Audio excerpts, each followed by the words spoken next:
What if I were to suggest that you play a key role in the awakening world? And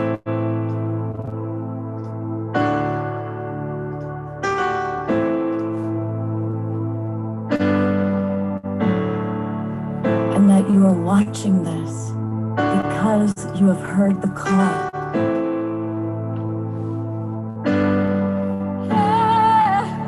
We can start right now by opening our hearts and minds.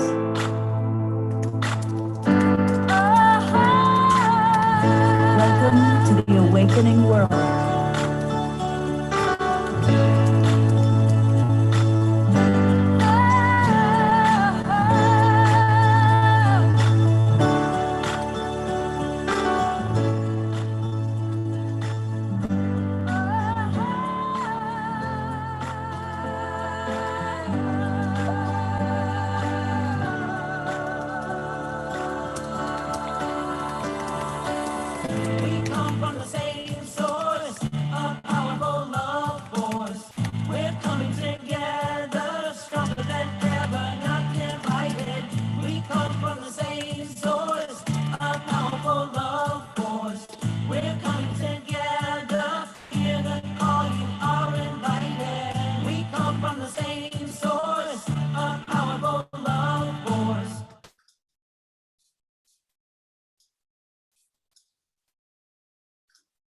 Good morning, everybody, and a happy Sacred Sunday to you.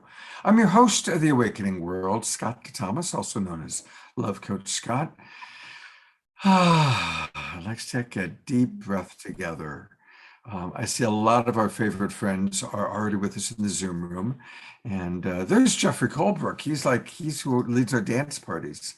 And Eleanor Joy is with us, and so many other friends coming from all over, all the way down to Ecuador with Jarena, all the way up to the Northwest with Eleanor Joy and our friends in British Columbia. And today's gonna be a very special day. I want to welcome those of you that are watching on Facebook. And a big thanks to John and Summer Raymer. They've been on the show live this weekend. They run the Sign Network. And through the Sign Network, we reach as many as 100 Facebook groups and pages. So welcome, everybody.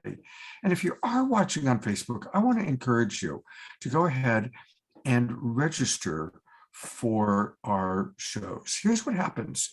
If you go down and you register, you're now going to get the links to all of our shows for the rest of the year. That's right. If you register now, you're going to get links for all of our shows from now through December 31st. And we do 3 shows every weekend: Friday night, Saturday night, and Sunday morning. And as you can see, these are examples of the shows we'll be doing this weekend. It's all about Peaceweek, and we're going to continue the Peaceweek theme.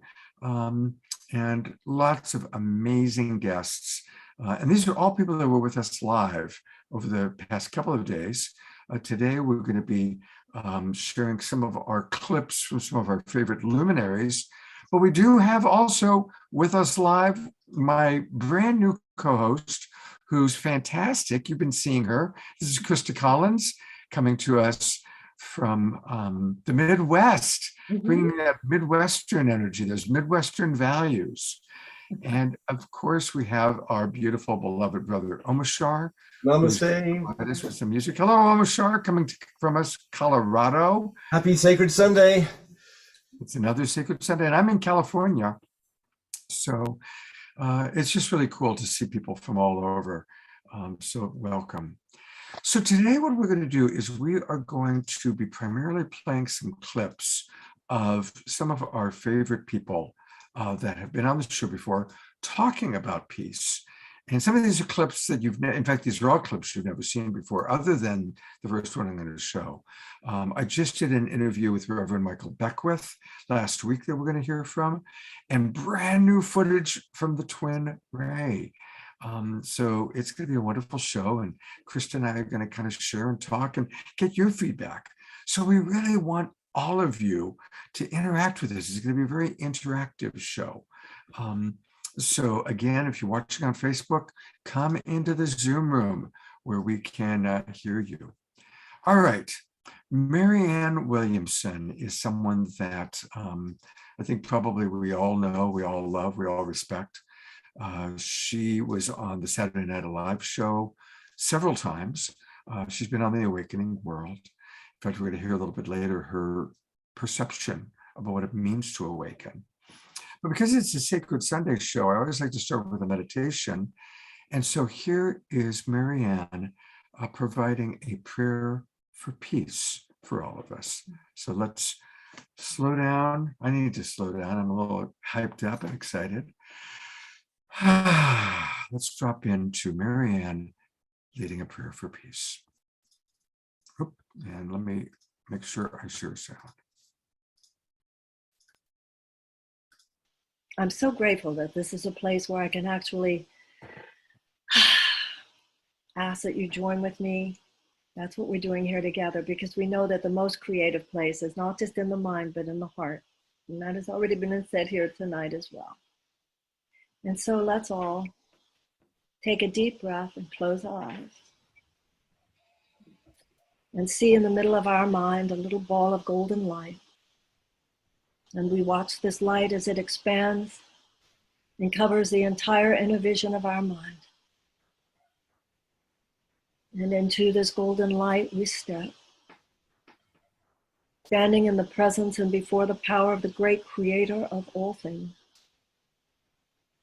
We atone in our hearts, not only on our own behalf, but on behalf of our nations and our world, for our lack of love. And in this moment, we are ready to begin again.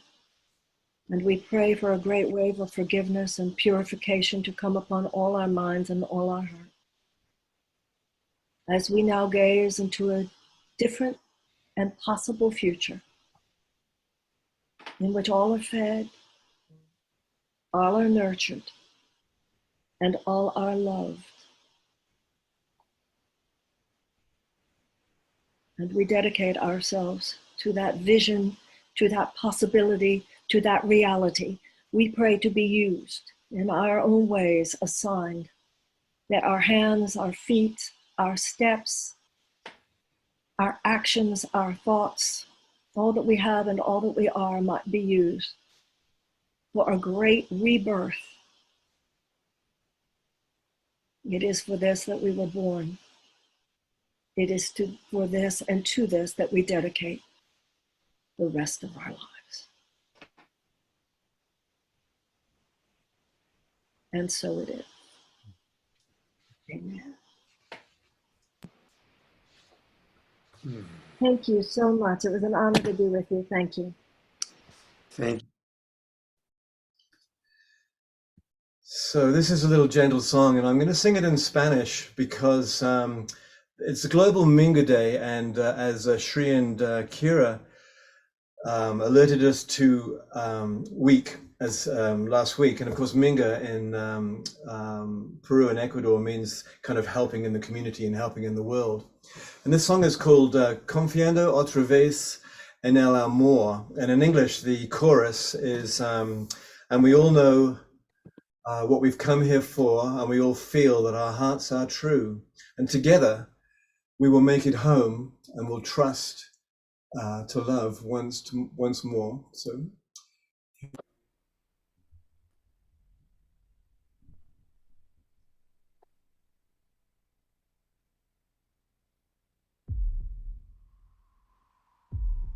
Deep breath.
nuovo che la creó.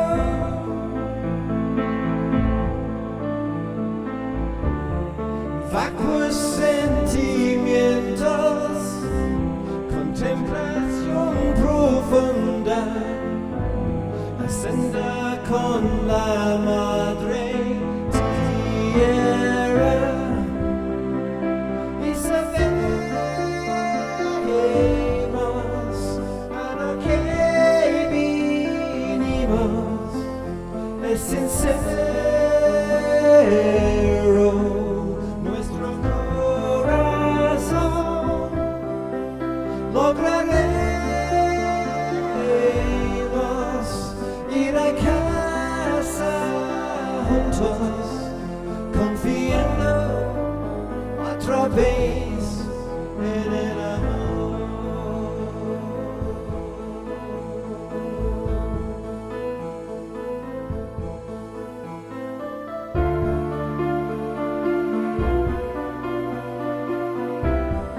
La, la, la, la, la,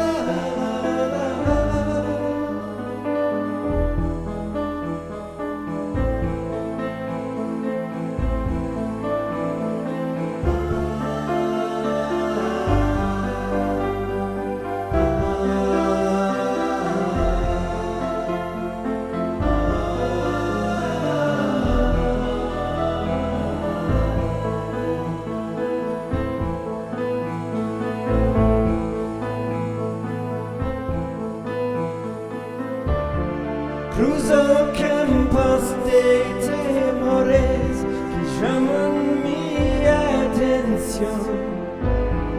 Yo aquí no vivo más.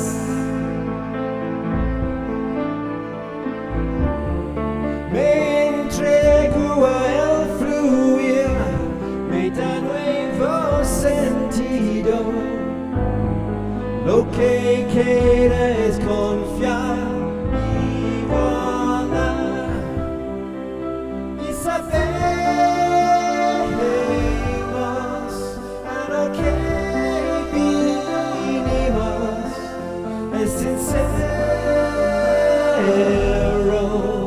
Nuestro corazón lograremos ir a casa juntos, confiando otra vez en el amor.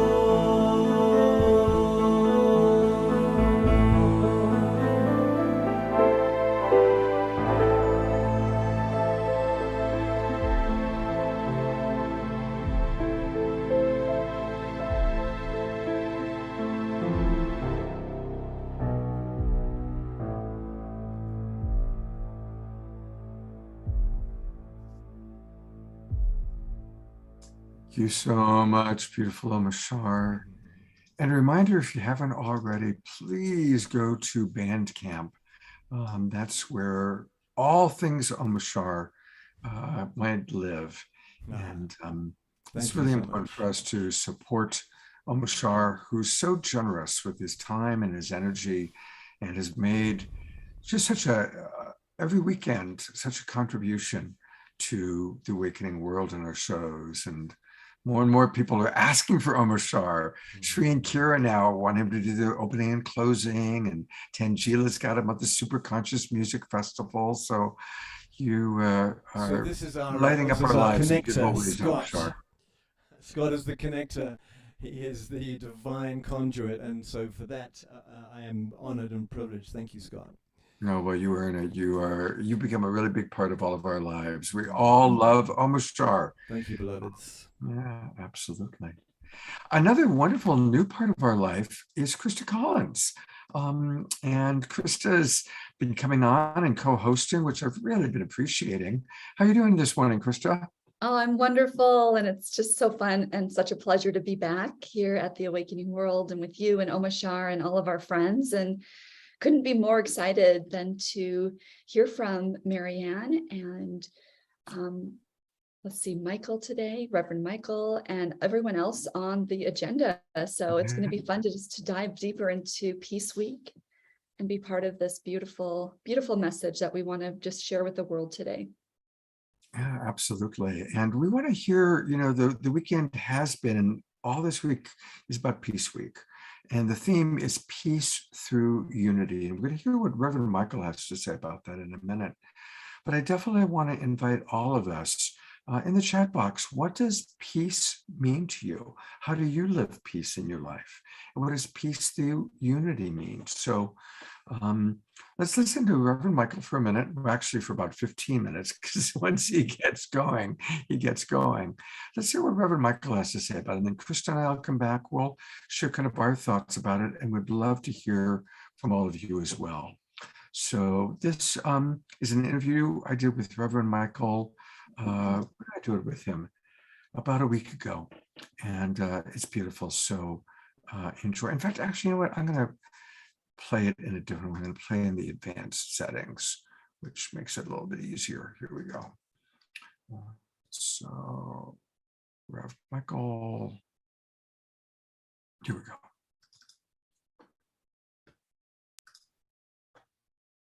Thank you so much, Michael, for being with us. And this is it. This is the culmination of 99 days of unity that then led into the 11 days of global unity and Peaceweek. And this is kind of our final culmination. And would love to hear your thoughts on how do we move forward? How can we truly create peace through unity? Well, first of all, we have to have an understanding, what those words even mean.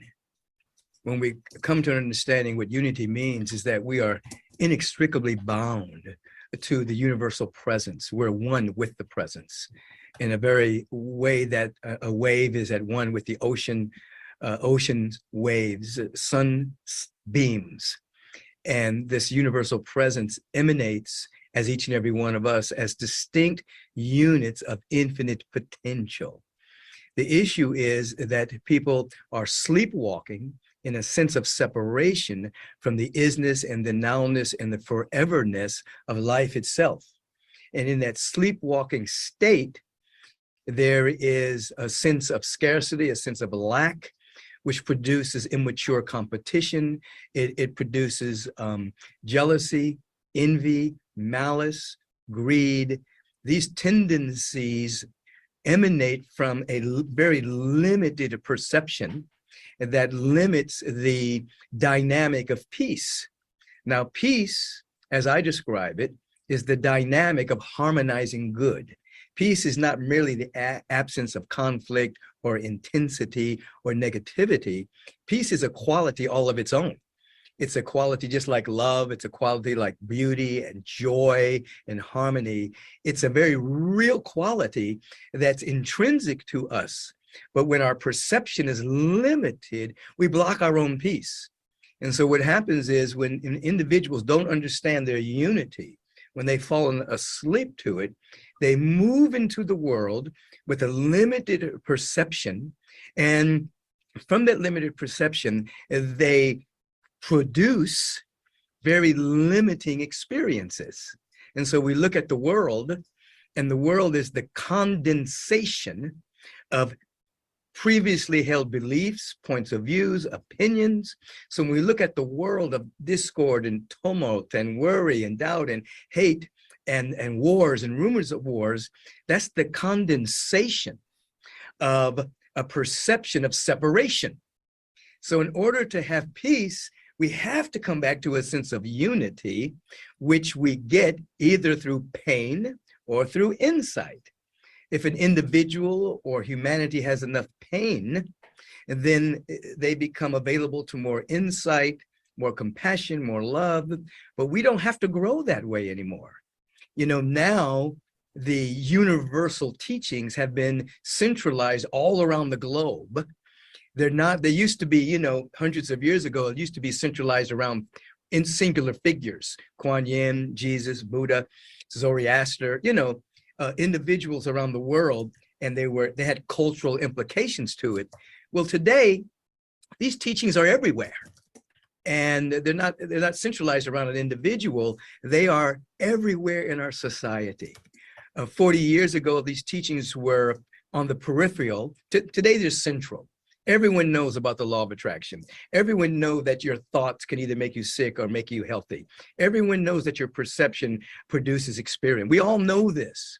So now that we all know this, now we have to all practice it at some level, which is what we're doing here on this particular conversation, and everything you have brought together over the past weeks and months is to go to a deep level of practice where our attention is so focused on unity and oneness, and our attention is so focused on being avenues of peace, that we actually create a field rich for a quantum leap into an awareness of what's possible.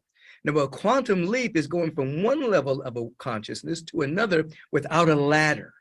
It's a vibrational leap based on intention and based on availability. Now, going back to a previous point, there's a difference between the planet and the world. They're not synonymous. The planet is Mother Earth, Gaia, mainly water, 3/4 water, mountain ranges, rainforests, oceans, rivers, lakes. It's a living entity that's conscious. That's Mother Earth. And we're all simultaneously earthlings and spiritual beings having an earthling incarnation. But then there is the world. The world is not the earth. The world is a collection of agreements and points of view and opinions that have condensed themselves. So people can be any place on the planet, but be in different worlds based on their perception. So what we're doing here is trying to elevate people's awareness to come into a different world of view. And the real world view is abundance, is enough for everyone. The world view is love, a total cascading of the presence, totally loving without any sense of withhold. We're elevating people to a world of view of generosity, compassion, peace that emanates from the depth of our being. And when we share in that world and give from that world and generate from that world, we lose nothing, but we gain everything. And so we're inviting people to come out of the myopic point of view of scarcity, lack, limitation, separation, and come into the real world in which abundance and the beauty and life itself is totally cascading out of no thing to become the very somethingness of our existence. And so when you ask, how can we bring peace from a sense of unity?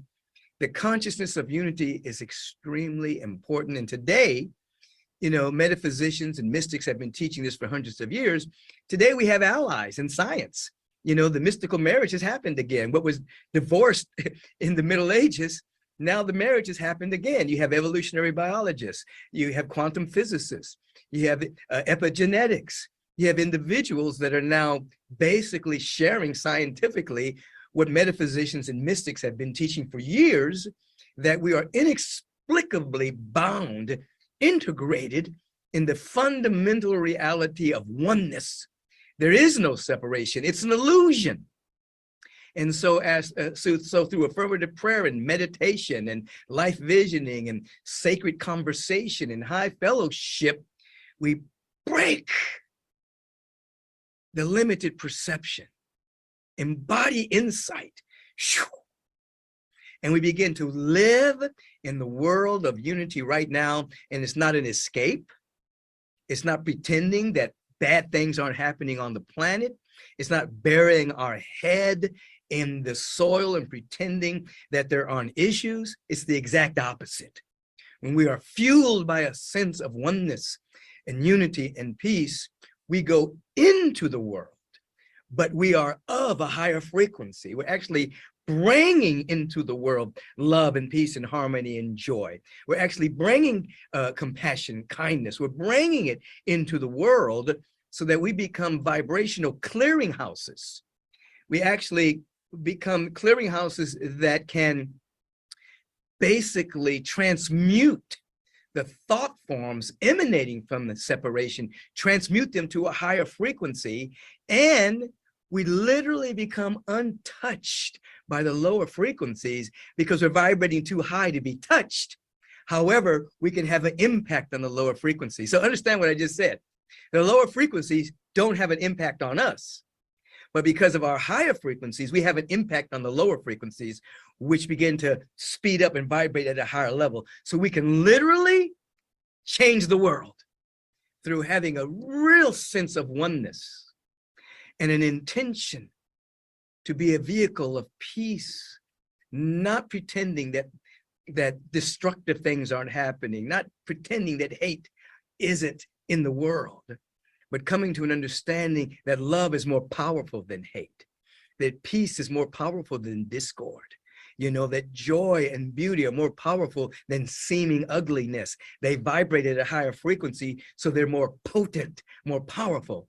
So our role is to absolutely be committed to having that active within us, becoming less reactive in the world, but more responsive from the frequency of unity and peace. And as that happens, we really become the harbingers and the ambassadors of a world that's trying to be birthed, whether we call it the beloved community, whether we call it Shangri-La, whether we call it paradise, whether we call it heaven on earth. It's not wishful thinking. It's a vibratory frequency of unity and peace that is embodied. Now, I use the word embodied on purpose because oftentimes, over the past 30, 40 years, people have been really interested in like channeled material coming through people and channeling this great universal truths. But today, we're to embody those teachings, not just rely on some channel, but to actually do our work so well that we actually become a living embodiment of peace and of love and compassion and generosity. Because when a human being, somebody who's in the body, embodies the truth that makes us free, it is way more potent than a channeler just channeling the information and not embodying it. But as we as human beings become dedicated to embodying it, there's a quickening of that quantum state that brings heaven to earth, not in some by and by, but through us as a living being, you see. And that's what we're called to do. That's our challenge today. That's basically what we are about, to take this incarnation and infuse it with such light and luminosity that the world changes from a glory to a greater glory, to better and better and better expressions of the love and the peace and the harmony that's intrinsic to us all. Yeah. So when we're listening to you speak, and we've had other amazing people like Jude Curvin, who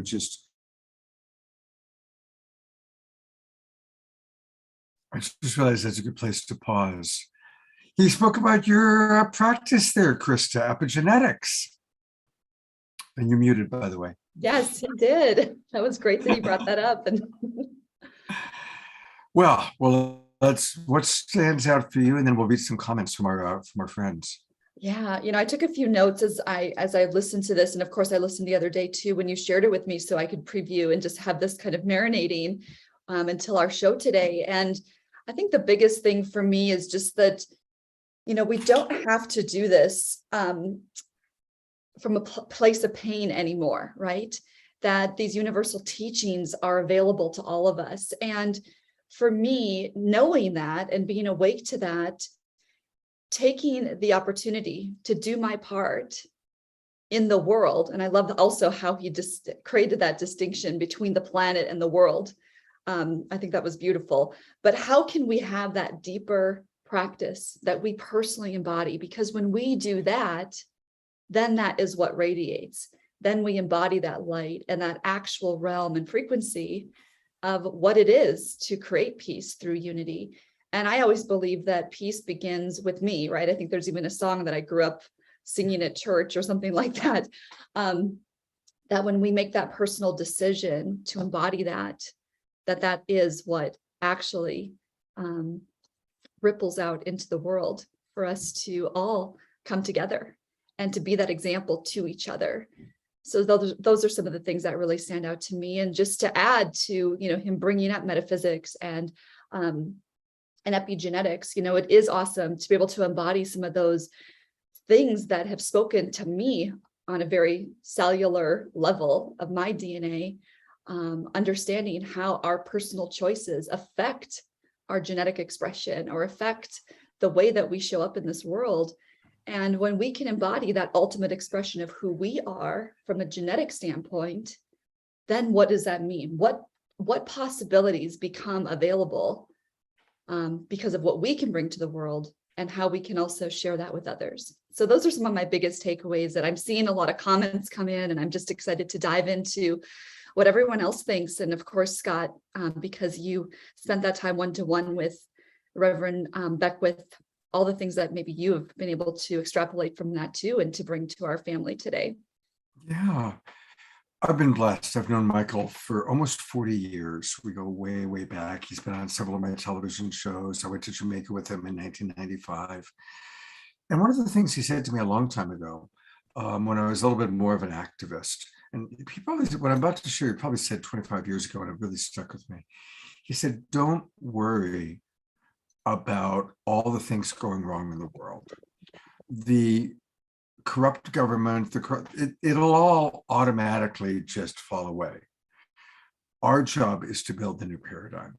Our job is to build the new world. And I can remember exactly where I was when he said that to me and how it impacted me. And really, that's when I shifted from fighting against whatever bullshit was going on politically, because there's always bullshit going on politically, to, okay, how do we create the new world? That's when I started my, I had a TV series called New Earth News. Now we do The Awakening World. And so he's really always helped me with that. You know, don't get pulled into the bullshit, but raise our vibration. Raise our vibration. He's going to talk more about that in a moment, a little bit more of what I recorded last week, but raising our vibrations. I just want to emphasize that piece, which is so powerful. And yes, let's read some of the comments coming in. Eleanor Joy, we'll go back and forth. I'll read a couple, you read a couple. Okay. Jeffrey Colbrook writes, for everything that there is good, become a defender. Eleanor Joy writes, in my little everyday world, I find it helpful to stop and pause and give my divine a chance to give me some guideposts, and then take appropriate, loving action. Eleanor Joy, that is so beautiful. That's so simple and profound. I'll read one more and then turn it over to Krista. Dorina writes, embodying these insights, realizations, and truths is the key to our walking our talk and living, being the love and action that we are. Key indeed. Yes, thank you, Dorina. It is about embodying it, living it. All right, turning it over to Krista.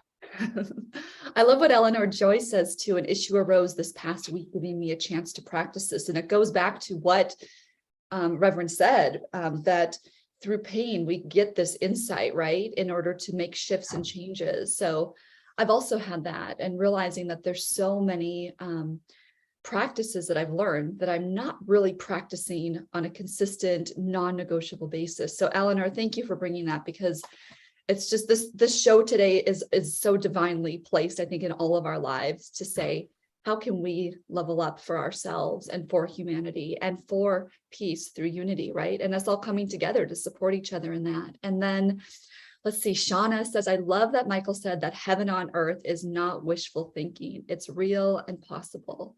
I believe we know that now, and what a great time to be alive, celebrating that too. Oh, and then Susan, I had commented to her as well. Let there be peace on earth and let it begin with me. That's the song I remember singing in church as a child. She's sung that many times. And George Noble, yes, I'm a medium and still love being able to elevate singing groups I am with, bringing through Hathor energy, but it's not enough. It does cultivate joy, that and dancing are ways to do that. Yeah, beauty and expression through the body. Movement. That's beautiful. Thank you, George. Let's see. And Scotty Satori, every day reminder for sure, Scott. Yes, it is. And thank you. I'm adding I'm adding Omashar here because Yeah, here he is. Let's bring him in. Yeah, rather than us reading what Omashar has to say, let's just hear what Omashar has to say. Well, yes. So I feel that from my perspective, I have to get out of the way my old egoic. Not that it's a bad thing. There's a great place for the ego in this world. We need it. It's our guiding force. But as we allow the divine feminine to come in, the masculine, let's say the ego, from my perspective, keeps on coming in and trying to interfere. So my practice is to allow space for the divine feminine, the feminine soul to come in to me so that I can then be infused with divine light. So then I can help with creating the new world from that perspective, because everything that has gone before has not worked. We know that. I'm not everything, but many things. And that's where I create my music from as well. And George, I just saw, had written about Hathor energy in his singing. And I shared a stage a while ago with a guy called, a gentleman called Tom Kenyon, who brings through the Hathor energy. And it's phenomenal. It's just a beautiful, pure energy that you can bring through to, help open yourself. So that's it for this moment. Thank you. Scott? I want to, I'm going to bring Krista and I back on. And I want to go up a little bit to what I just saw Terry Russo wrote. And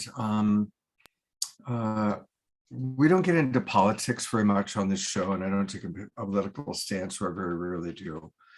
But I do want to acknowledge what Terry's actually working with, that, as many of you may know, there was a political stunt done by the governor of Florida, who took a bunch of refugees and put them on a bus and shipped them up to Massachusetts as some sort of a way of proving that he's not going to allow too many refugees into his state. And it's a political stunt at the expense of people. And Terry, it turns out, is working in that area. These were refugees from Venezuela arriving, and Terry writes, no one knew they were coming, but we quickly got them help. Some are still but the rest are still, on MV, Martha's Vineyard. But the rest are on Cape Cod, being housed at Otis Air Force Base, receiving food, shelter, legal, and medical care till we figure out how to deal with them. And she's a nurse, Terry's a nurse, so apparently she's actively involved in supporting these people that had this crazy thing done to them. So she's asking us to write our own political figures and ask them not to do this. And I do know that here in California, my governor, Governor Newsom, has already filed with the State Department and the Justice Department to see if it was actually kidnapping and an illegal action that took place. So I don't want to get lost in the politics of it, but I do appreciate you, Terry, for your incredible caregiving and your care about this. And yes, let us absolutely keep these people in our hearts, just as we've been raising money. And I'm really proud. Global Peace Tribe has raised over $2,000 this weekend for the Pakistani refugee, or the people in Pakistan, where there are terrible floods happening. And we did fundraising on Friday night and on Saturday, and we've raised over $2,000 from you, our Global Peace Tribe viewers. So I'm really proud of that. So thank you, Terry. God's blessings. And I'm going to turn over to Krista for any other comments that have come in while I was sharing about Terry. Yeah, excuse me, Donna just said one too, that, unity is achieved through love and acknowledging that we are all one, and it happens through love. Hold on this planet in love. Hold all on this planet in love. And I just wanted to also acknowledge Terry's compassion and just sharing this. It really tugs on my heart when I see that people are sacrificed for different things, whether it's political or different points people are trying to make, innocent human beings, right? And of course, we're all on this journey. We've all said yes to everything that allows all of us to rise together. So I think just remembering that too, that we have all played our role in all lifetimes and in this lifetime.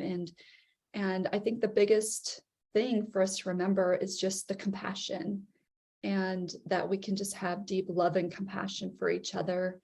And also, Scott, you talked a little bit earlier too about, the fact that, we don't have to, bring in the political stands or anything like that here, or, but we know that there's this dismantling happening. But, one of my teachers always says, care, but don't carry. Of course we care, but do we have to, carry that, that burden within us? There's that fine line, and just having that neutrality to seeing all that's happening in order for this consciousness to rise on this planet. And there was a time, and it wasn't probably too long ago, maybe between 2017 and 2019, I went personally, happy to share this, down the rabbit hole of conspiracy theories. And I wanted to bring that in because we were talking about, like knowing what's going on in the world, but not getting roped into it or going down those rabbit holes. And for me, I just found that I was spending so much time trying to find truth that one day it just occurred to me, wow, I'm spending all my time here where I could be just here focused on raising the consciousness. And it was like, and one day I just stopped all of it and just allowed it to be. And I was really grateful that I made that decision for myself, because it was a higher embodiment of who I'm here to be. And I wanted to share that example too for anyone else that might be, just experiencing that. That was something that I had to move through. Thank you for sharing that. It is vulnerable. And it is so easy for us to get engaged with right, wrong, right? Seeing them. And the solution is there is no them. There's only us. There's only we. There's only this one consciousness. And that we have to see the people in Ukraine, the people in Palestine, the people in any of these places as our own brothers and sisters. Exactly. And it's a constant process, because culturally we are indoctrinated to see separation. And we have certain political figures that really want to emphasize the separation. They're only refugees. They're going to take your jobs, whatever that might be.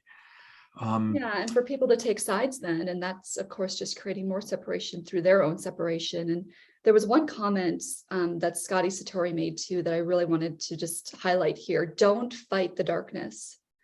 Don't even worry about it. Simply turn on the light. And a quote that I live by is that mastery is the ability for others to see their own light in your presence. So when we're that light, how does it shine for somebody else, for them to even brighten up? And I mean, it's just that concept that when, you're with another being, do you leave them better than when you found them? Do they feel uplifted? Those things. So thank you, Scotty, for sharing that. Beautiful. We're going to actually hear in a moment, I'm going to go back to the Reverend Michael video, and he talks, I asked him about the dark forces and his thoughts on that. It's going to be interesting for you. Good. Okay. It says. A couple last things, and then we'll go back to Reverend Michael. Susan Woolridge was just listening to Peruvian shaman who's on with Ben Bowler right now, and they shared an invocation to the Wild One Mountain. And Susan's suggesting, let's make invocations each day, calling out within us out loud, thanking the great mystery for showering us with unity and peace. Thank you, Susan. That's beautiful. And Dorina is reminding all of us, let's still, if you haven't already donated, and I'm so proud of our Global Peace Tribe that has raised $2,000 over the last 2 days, but please just go to PayPal and use the email address of PayPal@unity.earth. That's when you go to PayPal and asks where to send it, actually send it to where it says PayPal@unity.earth. That's the address that'll go straight to the Palestinian support. And Purpose Earth, which we're going to be focusing on Purpose Earth on October 1st. They're going to be one of our main guests, is matching dollar for dollar. So if you donate $50, you're really donating $100. So that's a very beautiful thing. All right. I'm going to go back to Reverend Michael because he's got some more things. Now I ask him a few questions and it's pretty cool, some of what he shares. So let's take a look.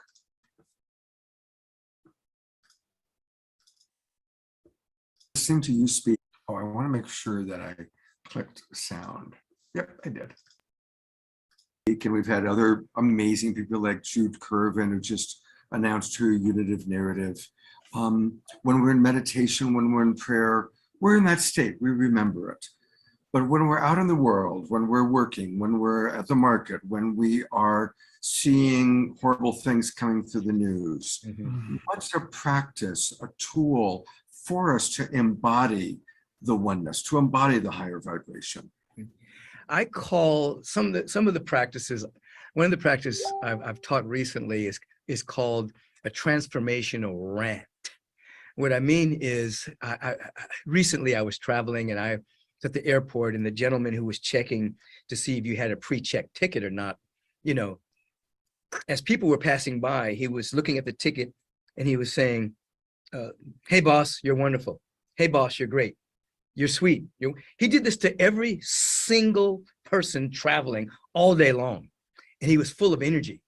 So I thought to myself that we need to develop a transformational rant in our awareness. So as we're going through our day, either out loud when it's appropriate, or inside of our own consciousness, we say, you're great, you're wonderful, you're beautiful, that we so fill our mind with saying and having this inner conversation of you're beautiful, you're wonderful, you're magnificent, hey boss, you're great, so that begins to fill our mind. And we add that to this. If we are really about our own unfoldment, we don't have a lot of time to criticize others. If we are criticizing others, which means we're not using the time to improve ourselves. So if we're using the time to really up-level our own consciousness, we don't have time to criticize or gossip about anybody else. There's no time for it. And if you can go through a transformational rant and spend your time actually doing an inquiry of your own soul as to how you can be a better version of yourself, you don't have time for anything else. You're not looking for negativity. You're not projecting negativity. You're holding a higher frequency on the planet. So those are two things that I would offer. Create some kind of transformational rant in your awareness that's constantly repetitive until it's just automatic. You see somebody, you're beautiful. You don't have to say it out loud. It may not be appropriate to say it out loud. You're beautiful. You're wonderful. All of your needs are met. You're magnificent. You see? And then the other time is used, what is it within me that's trying to emerge now? What gift am I to give today? How can I serve today? If we do that, then the mind becomes more available to the truth and less available to being hijacked by the world. My mentor, Marshall Rosenberg, my favorite quote was, "The greatest joy in life is to contribute to the well-being of another. Always ask, how can I make life more wonderful for you?" And that was his transformational rant. I love that, right? A transformational rant. And again, the idea that, are we focusing on the negative? Are we gossiping about people we know? Or are we really making an effort to smile, to bless everyone, to be grateful and gracious with everyone we come into contact with? That is how we create peace through unity. And we raise our vibration and we help raise the vibration of those around us. How's that land for you, Kristen? What does that bring up for you? You're muted. You know, it puts me right into my heart, Scott.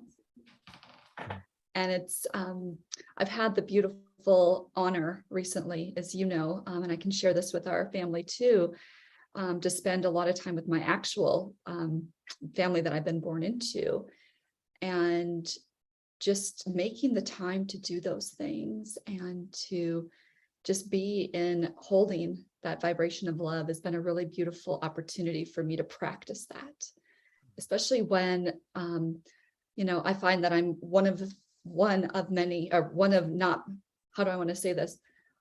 There's not many in my family that I've been born into that I consider my spiritual tribe or my spiritual family. And so holding that vibration when you see the duality that's happening within people around you, people that you love very deeply, has been an opportunity for me to hold that. And of course, I'm not perfect. There's times that I slip and have to self-correct. And then also to have that compassion for ourselves, that we know we're on this path, that we know we're on this journey, to continue to be that light and to hold love and compassion and stay in our hearts, and just to be in that beautiful vibration for others. We have to be kind to ourselves as well, as we know that we're human and we are on that journey to just be better and better every day, and to be that example. You got thumbs up from Eleanor Joy on that. Yes. I did this interview with Michael actually just a few days ago. It was on Wednesday I did it. And already I've noticed when I was slipping into having negative thoughts about somebody, I remember when Reverend Michael said, oh, okay, is this really where I want to put my time and attention?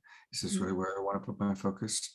Because there are certain political figures that I get very upset about, especially because of the war in Ukraine, which is impacting people that I know really strongly. And it's hard not to go on a negative rant about Putin. And so that's something I'm struggling with right now, not to fall into that trap, but instead to bring back my attention. Where can I put my attention in a positive way? Where can I refocus myself? George just wrote, to an extent, it's the clutter surrounding me that distracts, impacts, and supports my being out of body or out of present moment. And I read that because I think it's true for so many of us. There is a tremendous amount of clutter. And there's, on social media, there's so much going on. We have so much information coming at us. And so to discipline ourselves, to stay focused, and to stay focused on how we can be of service to our family, to our community. I also know, I don't remember if someone wants to pipe in on the chat. Somebody said earlier too about getting in nature brings you back to peace. So I think there's tools, again, that when we feel those things, or we're seeing everything coming at us from these different angles, whether it's the news or Facebook or social media, whatever, just going back to being on planet Earth, right? And just basking in her glory and the beauty of all the peace and nature that's around us, right? All right, well, there's a little more from Reverend Michael, so we're going to go there. And I did see Jeffrey wrote, we need to stop giving up our power to leaders of war. I know, right? Reverend Michael for president. All right, here we go. That's right. And see, the key word, the key thing at this time in human history is practicing that, because the teachings are everywhere. You have all manner of people now jumping up, putting up websites and teaching these principles. Many of them are novices, many of them are just started, but it's okay. There's nothing wrong with that, because they're teaching themselves as they're learning. But now it's everywhere. When I started teaching 40 years ago, people thought I was weird, you know what I mean? And exotic. And then that which was peripheral has now become central. So now it's all, people have caught up to the teachings. But now that we know this stuff, and it's again been proven by the allies of science and evolutionary biologists and quantum physicists, now it's time to practice, and to have a practice every single day, so that the embodiment takes place, so that we can actually be in the world fully, but be of the emerging paradigm that needs us to express itself on Earth. It's not just going to come out of the sky and happen. It's going to happen through us, but there must be a vibrational match, which is why we meditate, which is why we affirmatively pray, which is why we vision, so that there's a match vibrationally within us, so that heaven comes to earth through us, not to us, but through us, and then ultimately as us. I mean, I want to stop it right there because that's so powerful. Heaven on earth comes through us, not to us. And again, a big thing that Reverend Michael has taught me is prayer. There's different forms of prayer, obviously, and often there's prayer that he calls beseeching. Oh, God, help me. And that's okay. But There's also the level of prayer that is what he just talked about. Heaven on earth comes through us, where we raise our vibration, where we open ourselves to become receptive and to allow higher energies to flow through us. My mantra, which I've been doing for 20 years, is I am a clear channel for spirit to flow through. When my ego is running amok, and it does, slow down, I'm a clear channel for spirit to flow through. When I'm working with clients and I get to a point where I don't know what to do, what to say, I close my eyes and I wait for spirit to flow through me. And so that is such an important practice, is for us to really allow spirit to flow through us. That we're not waiting for the angels to come, but we become the angels. Beautiful. And it expresses then as us, is how he's ended that too. So, I mean, there's just so, to me, there's just so much peace in that we don't have to do anything. We just get to be that embodiment of it and allow it, right? And like you said, when you're in that client session and don't know what to say anymore, you know, it's not about going out and doing, it's just being that conduit and being that beautiful presence. So there's a lot coming in through the chat. Okay, go ahead and share a few. And I'll go back to you, Mashar, so you can see your thing directly. But Krista, what do you see? Okay, we'll go to Mashar, and then Krista will read what she sees. Okay, Mashar. It's interesting. Michael Beckwith is just so on point, and he just pings all these places of me. So much is brought up because, you know, the truth is we already are complete and whole. When I get out of the way and focus on my heart, the divine light I feel shines from within me out, and I'm just affirming that it's starting to affect my cells and starting to remove me from the matrix, so to speak. And I have a mantra which is daily. I have it on my door as I leave every day, and it's basically no criticism, condemnation, judgment, blame, gossip of yourself or any other. And if you do, just be aware, be patient, love yourself, because the old momentum that we've had for thousands of years is going to take a little while to clear from our minds. But as we do it collectively, you know, my unified field will connect with yours, Scott, and Krista's, and everybody on this call, and we're just building a new field. And yeah, that's kind of it, I think, for this moment. Thank you. God bless you. Thank you for that commitment, because that is a really, and I love that you have that on your door before you go out into the world. Yeah, it's Post-it notes everywhere, man. That's beautiful, Mashar. Thank you. All right, I'm going to turn over to Krista. Let's hear what she's going to share. Yeah, I just want to comment on that too, Omashar, the daily reminders and the daily practice. You know, for me, what comes up is, and what can we do to support each other in this? This is not just about one of us, but how when we all choose these non-negotiables about how we show up every single day, how that really makes a shift. And whether it's just doing your daily meditation, or whether it's you know, speaking love, or just reminding yourself not to speak criticism, whatever spiritual practices, whatever, you know, even body, the movement of the body, or we've been talking a little bit about being out in nature, and Susan even said barefoot. Yes, I mean, just what are you doing? Are you grounding? Are you earthing every day? Those are the things that when we personally make that choice, I know that we can rise up for ourselves and therefore influence others, because they're seeing us have those non-negotiables and the things that fill our cup for us to stay in our own peace, and then of course radiate that out to the world. So and George is even saying too, yes, Krista, for those uninitiated, she suggests the Rites of Passion Vision Quest, the Lost Borders Vision questing, you know, as deep introductions to nature, animals and totems, the shamanism.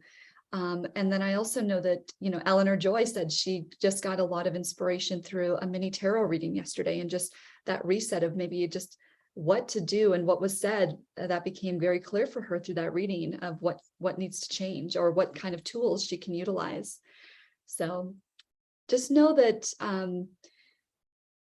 what's so important is that, you know, with this realm of heaven coming through us, right? Comes to earth through us and as us, that we don't have to do it alone, and that we get to do it together in this unity consciousness. And that's why I think, Scott, this show today is just so beautiful, because we are showing how we can all come together to support this topic.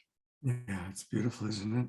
Mhm. And I love our community. I love our tribe. And thank you for everybody who's commenting.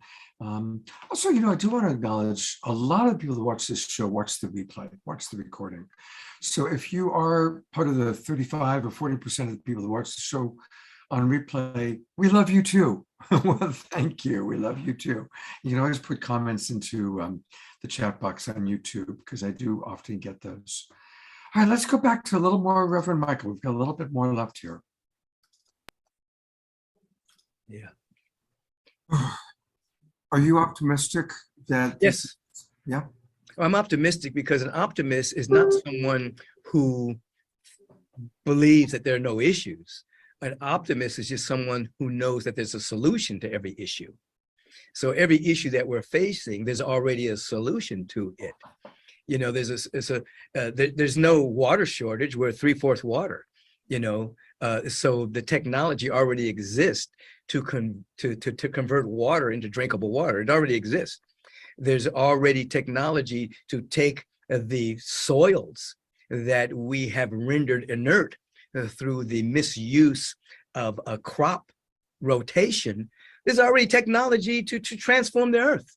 To transform the earth to make it available for growing again. There's already technology to have 0 point free energy.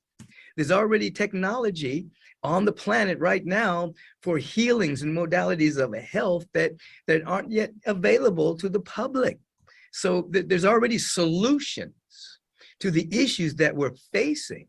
So now that we're becoming incarnate beings, we're the ones who are breaking the old paradigm to setting these solutions free that heretofore have been held hostage for profit. You see, the old paradigm is holding many solutions at bay so it can continue to control and garner profit from the belief of scarcity or lack, which doesn't exist in a multidimensional universe. So as an optimist, I see solutions, even though I don't deny that there are issues. Beautiful. Thank you. Isn't that wonderful? And did you see how quickly I hadn't even finished my sentence about being optimistic? I said, yes. I mean, it was like right on it, right?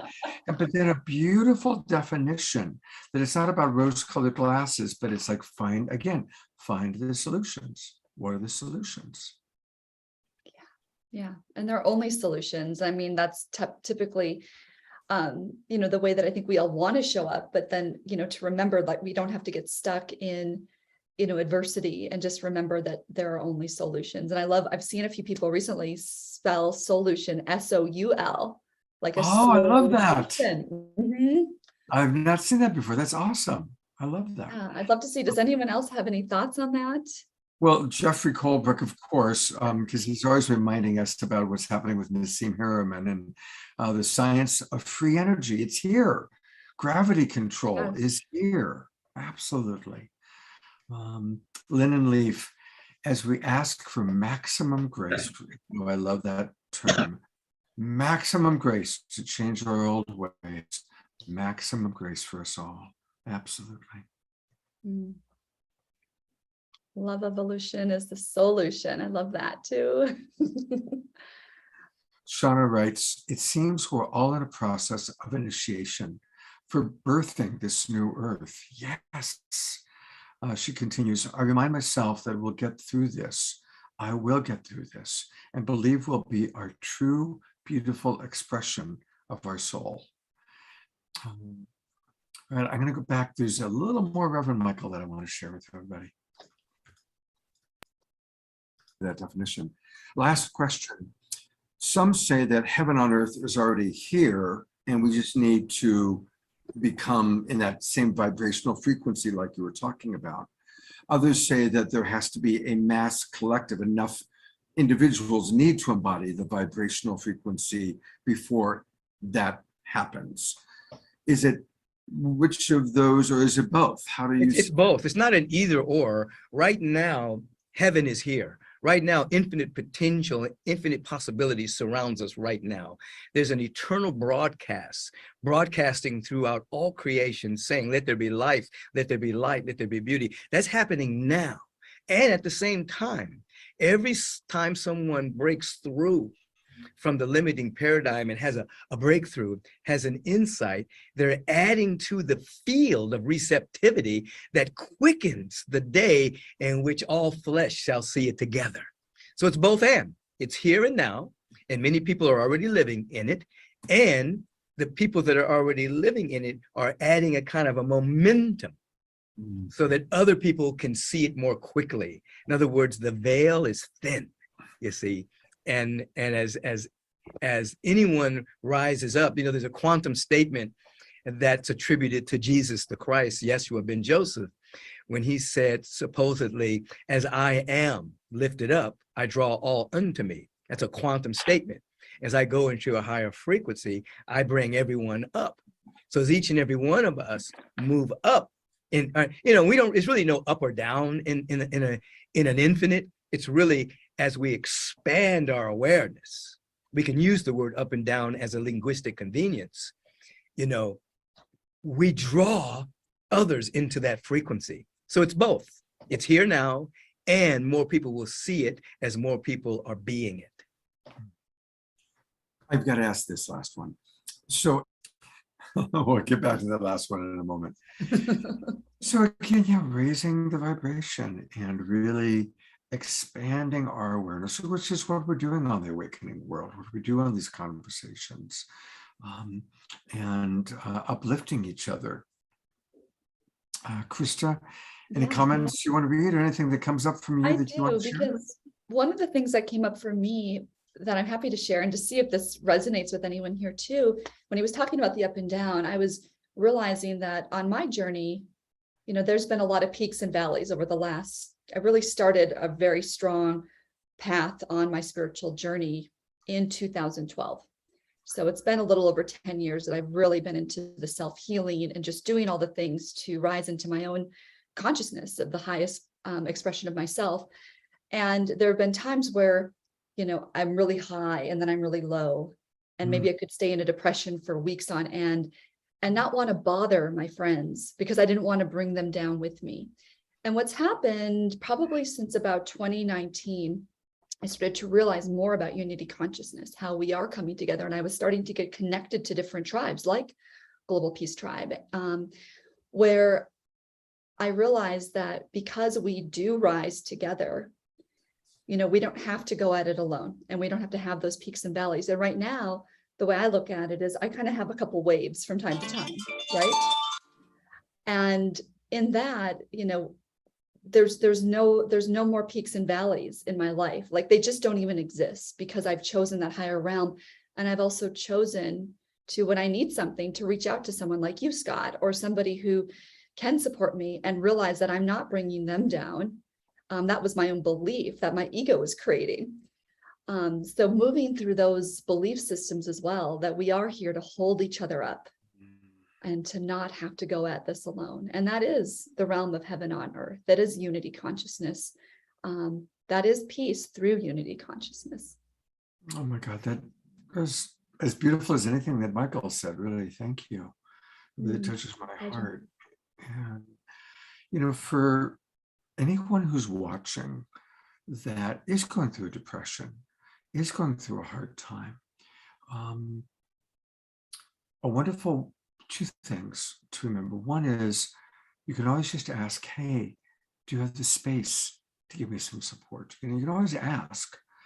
And again, remember what I said earlier, Marshall Rosenberg's quote, the greatest joy in life is to be of service to another. And most of us have learned that. But it's tragic that people who haven't learned that, right? Those of us that have learned how good it feels to be of service, that's a blessing to know that. And the people who don't know that are still stuck in trying to get their joy from the outside world. Now, if you reach out to someone who hasn't learned that, but the joy of being of service, then you might get a unpleasant response.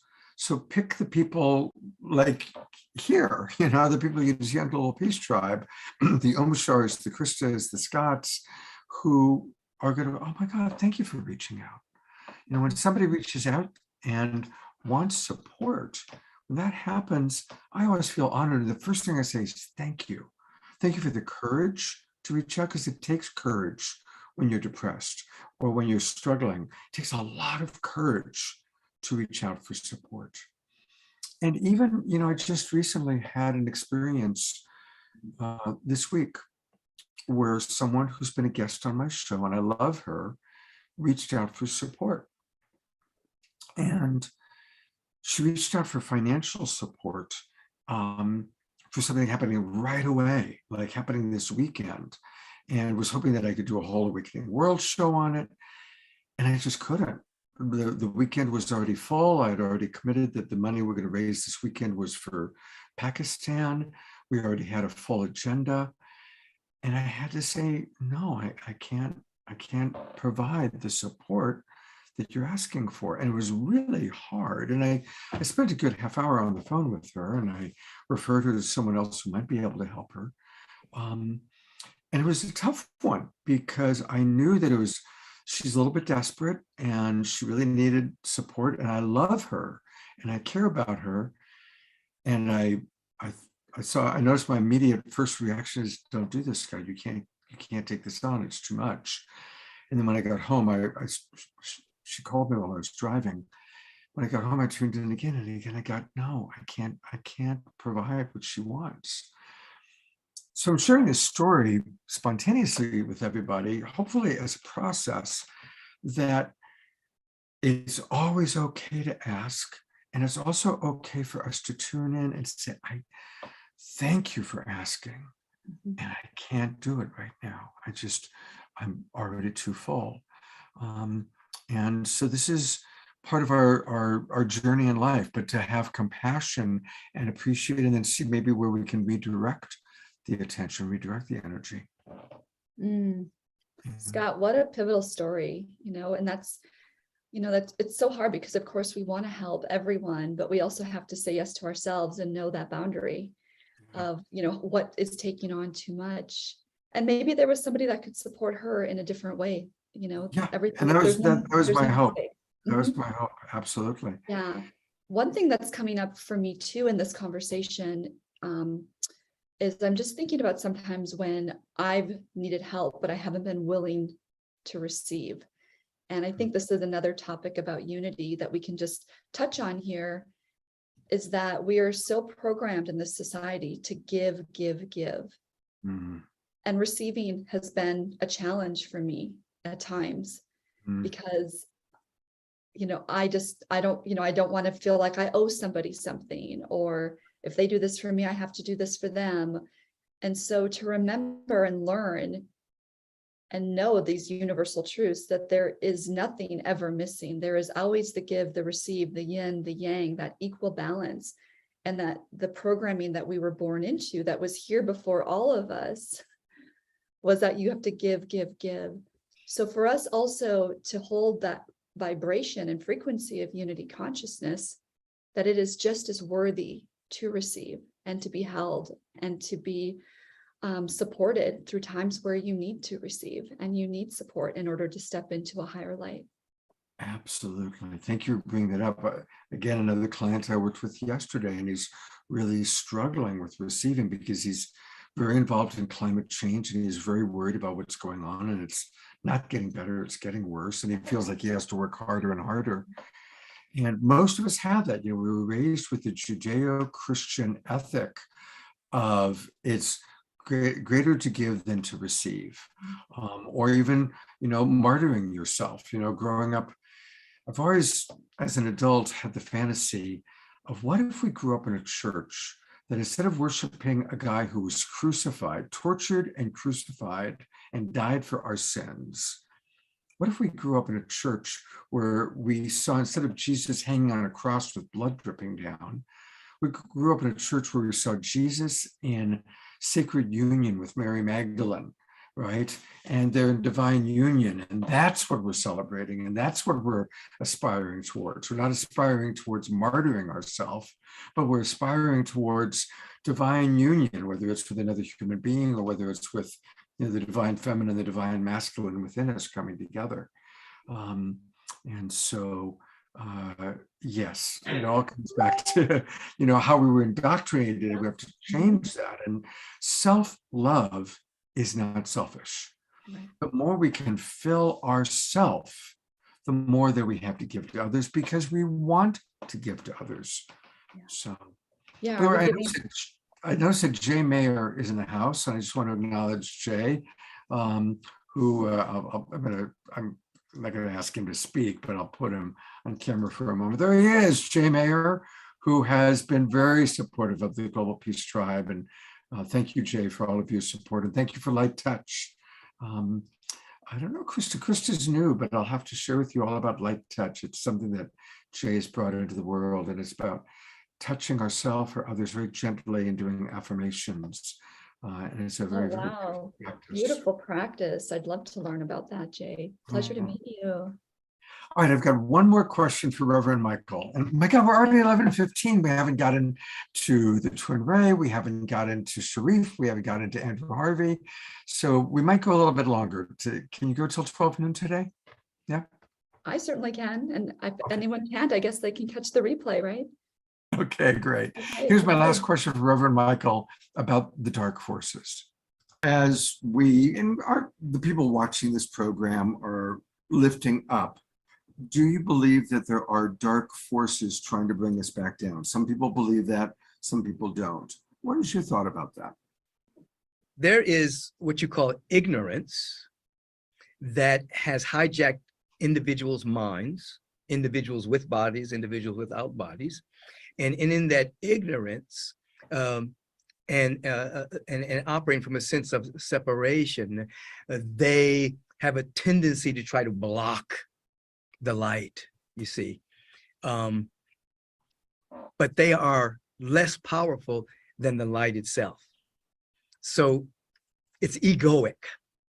And whenever you rise, then the egoic dimension individually and collectively tries to suppress. The ego in us does not know the difference between enlightenment and annihilation. And so it's afraid of enlightenment because it thinks it's going to be annihilated. And it is in that dynamic, you see. And so we don't spend a lot of time worrying about the seeming dark forces or the Luciferian energies. Those are just downward spiraling energy, which simply means that the light is coming into density. We don't spend a lot of time worrying about that. We spend most of our time raising our frequency because it's way more powerful than the energy that's seeking to delay that. Beautiful. Thank you for that. Reverend Michael, I so appreciate your time. And the rest is just Michael and I schmoozing back and forth. Is that I love what it says about the ego. And it's true. The ego, it's like, I have that when people talk about, I just want to go back into the light. I don't want to go back into the light. I want to travel to Greece. I want to do more shows. There's things I want to do. How's that all land for you, Krista? Yeah, I want to play, right? That's the thing. It's, heaven on earth, when we talk about that. And of course, that's something that I've been thinking so much about as I also develop an event around this whole topic this November. It's that, let's play in this energy. This isn't about things being hard. This is about things being easy. And when we spend more than 50% of our day filling our own cup, doing the things that bring us joy, then of course, like you said, we can be of greatest service. And then let's go play in that energy and be the joy and do all those beautiful things that we're here on this planet to do as, sensorial beings that are here to have this human experience and to see and to touch and feel and, swim in that ocean and do all those things. So I couldn't agree with you more. And to me, that lights me up the most. Like, let's find the joy. Let's do the things that light us up and make us happy, because that's what spreads like wildfire, is that joy. Absolutely. And I see a lot of people are agreeing with that. Shauna, George, Omashar, it's true. It's like, we've done a lot of near-death experience shows, Krista, kind of before you kind of came into Global Peace Tribe. In fact, we should do one again soon. And when people are out there, there is that release from the body that feels really good, the release from the pain of the body. But then they always say, oh my God, being in the body is such a gift. There's nothing like eating a peach, right? There's, in fact, kind of going there, many of the spiritual teachers and many of the people that, communicate with our deceased loved ones. The body, the five senses are so unique here on planet Earth. Yes, we're spiritual beings, but we're in these animal bodies and we have the senses. And that's why food, sex is so amazing. And it's also interesting, the spiritual teachers say, yeah, food and sex are incredible on planet Earth more than any other place because of the senses of the body. But it's also interesting to notice that food and sex are where many human beings have the greatest challenges of too much food or too much sex or not enough food or not enough sex, and how food and sex is a very a dynamic, uniquely challenging and wonderful here on this planet. There's another show that we should do sometime, right? That'd be awesome. Yeah, I'd love to go. I'd love to dive into that one. All right. Well, also, I just want to acknowledge I had seen some of the comments that came in earlier, just about how to say no. I actually want to go back because there are a couple of really good comments. Terry Russo, who's a nurse, writes, "It's hard to ask for help when we feel we have to help others only, and to be tough, to suck it up." She also writes, "Agreed, the crucifixion is a gruesome, iconic event in the visual in Christianity that pushes many of us away, mentally scarred for life. Yes, wouldn't it be great if far better areas of love to focus on?" And I'm glad you like my visual of, I mean, first of all, Jesus and Mary Magdalene, isn't it ridiculous and tragic that the church turned his divine consort into a prostitute? Whoa. I mean, talk about a horrific, tragic choice that has impacted and influenced God knows how many people in an incorrect manner. That is also a whole other show. And we have done shows here on about Mary Magdalene. Well, we have like all these other teachers, and I realize now we're not going to get to everybody. But I think what I would like to do is very briefly, Marianne Williamson shared a little bit when I was first deciding to do, to kind of transfer my shows to the idea of the awakening world. She shared very briefly about what the Course of Miracles has to say about what we would call the awakening world. So I'm going to go to that clip, and it's a very short clip, but it's very, very beautiful. So let's go there.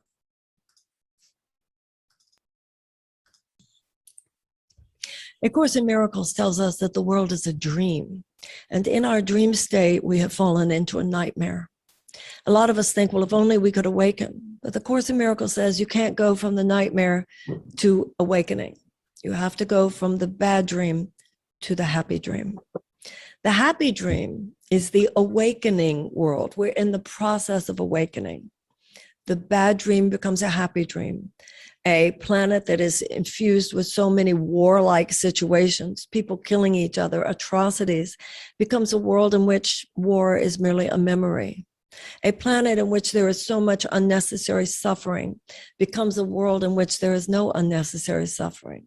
A world in which 12,000 children die every day of starvation becomes a world in which all are fed, in which all have enough because we have used so wisely and compassionately the resources of this planet.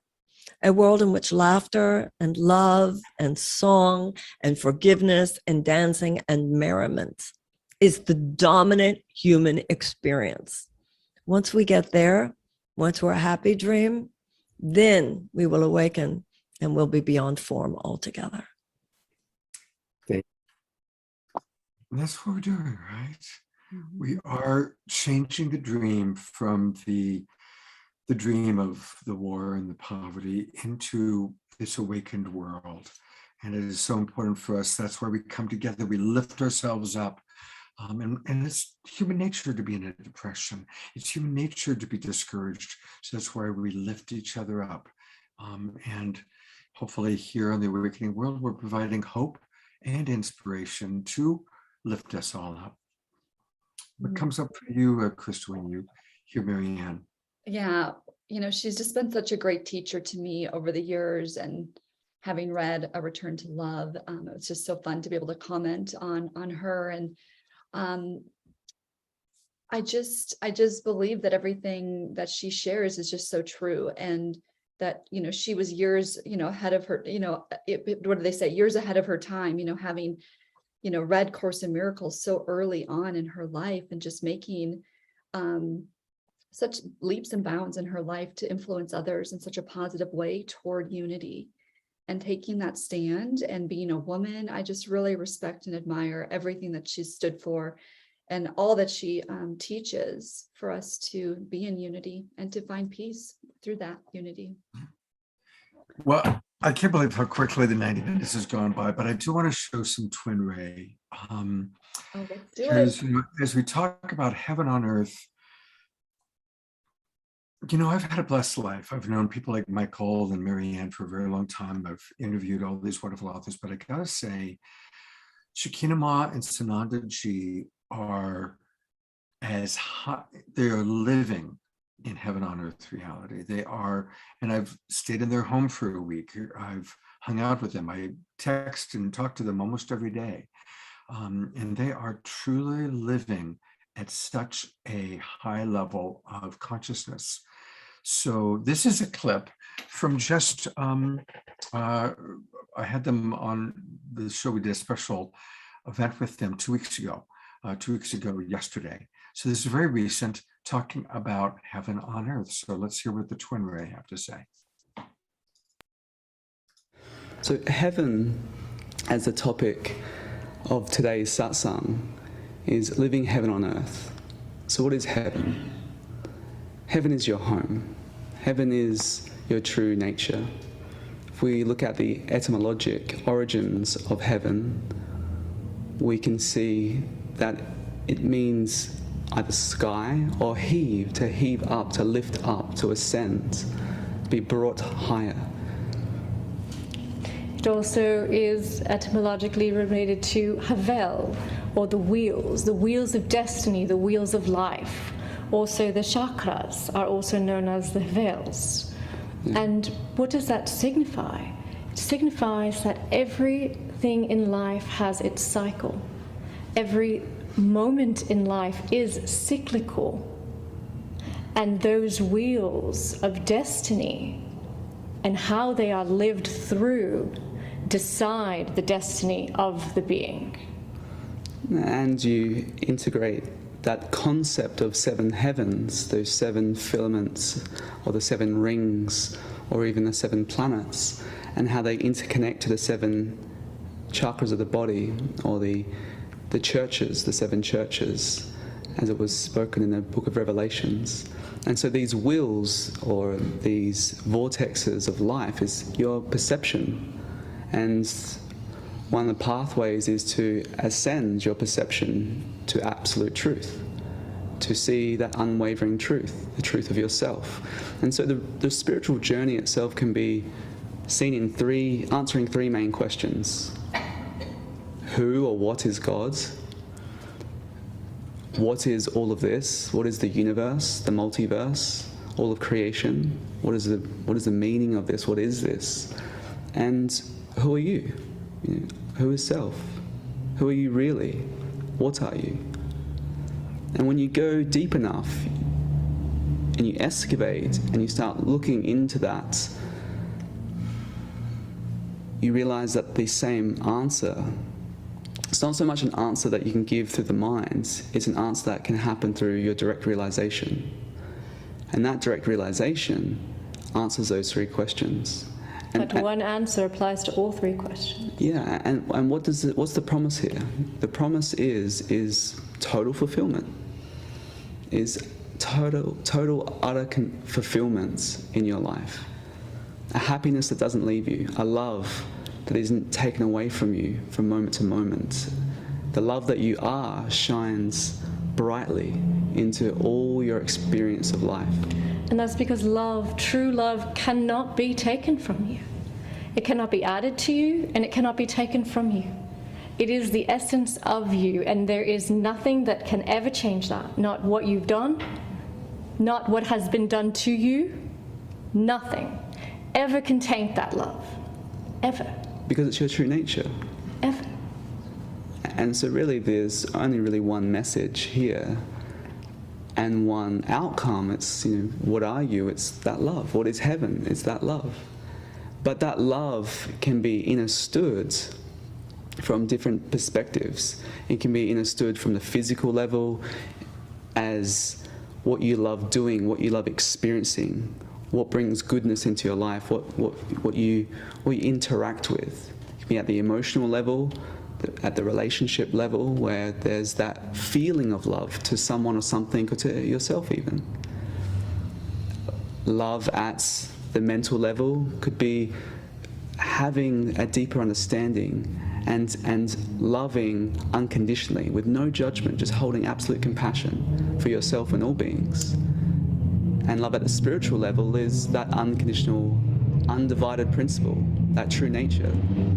That is your being, that is the truth of this reality. And so returning to that love is really the game of life. Remembering yourself as love. And so how does one do this? Who already knows all this? Because everything we're sharing, it's not new. This is the knowledge of your own being. This is nothing that we can offer besides maybe articulate it in a new way. But there's generally, and what we teach is 4 different paths that are really the same path to the same essence of truth, of self, and of love. And one path of that is that devotion, that absolute devotion to devotion itself. It doesn't have to be a devotion to someone or something. It can, but it's not limited to that. It's devotion to devotion, because devotion creates a dissolution of the selfish tendencies of one's own narrative or one's conditioning. As we say, unconditional love unconditions the mind. So the more that you experience that, you're absorbed into the truth of your being, of that love, it unconditions the causal conditioning of family narratives, societal narratives, these different narratives that have created a picture of a perception that may be incomplete.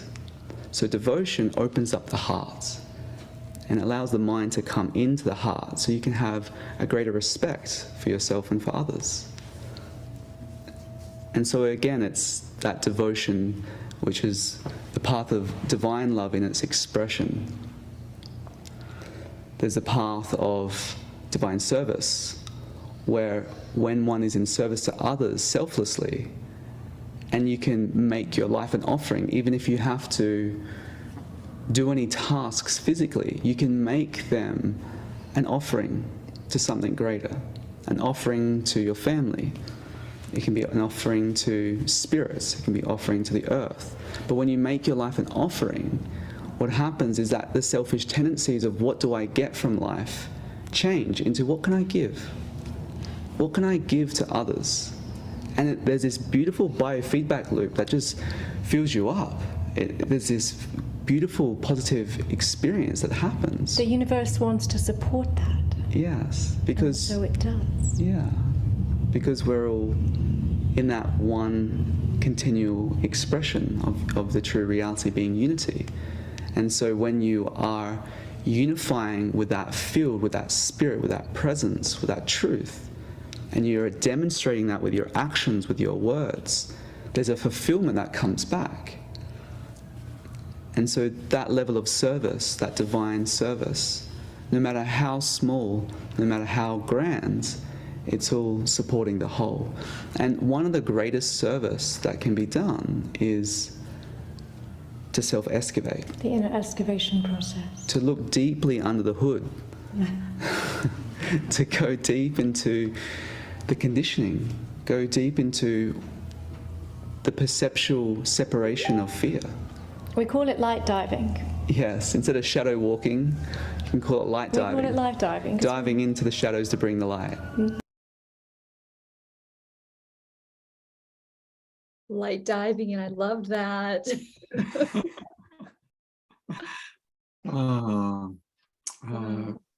What else stands out for you, my friend? Yeah, I watched them, that recently. I think it was 2 Saturdays ago. So it was just so great to hear it again. But, I think that everything that they share regarding heaven on earth is just so, so profound, and that we already are the love, and that the same intelligence and love that has created this universe is the same love and intelligence that's within each of us. So there is no separation. So that's why they're saying it can never be taken from you. It already is you. It's that tricky little ego that comes in that makes us think that we're separate from it. And that awareness and consciousness around knowing that it is already us and it's our choice is really, really the gift. So I'd love to hear your thoughts, Scott. Yeah, it's interesting hearing all these different spiritual teachers saying the same thing, that it's attuning to what already is, and leaving the illusion of separation. I like to work with those words, the illusion of separation, with a lot of compassion, because it's a very powerful movie that we're in the middle of, right? It's a very intense and very strong illusion that, oh my God, I'm just this body. This body is so fragile. This body, anything could happen to this body and I could die. I could, there's like such a sense of separation that we fall into when we come into the human experience. And remembering that we are one with everyone, remembering that those people in Pakistan, those people that have dark skin, those people that look different than I do, those people that have a different sexual orientation than I do, that they're all part of me, that we're all together, that awakening is so contrary to the culture we grow up in and the illusion of separation that we're in. And so we are grateful for people like Reverend Michael and the Twin Ray, who are living in that higher state of oneness and who help us to remember and then provide tools for how to wake up and come out of the illusion of separation. Yeah. And Omashar, I'd love for you to come in and share it as well. I love that you're saying, we're lucky. It's not that we're not just this body. That's an interesting one, because it's is it subjective or objectionable? I don't know, but we're not this body at all. We are the last receivers of all that comes.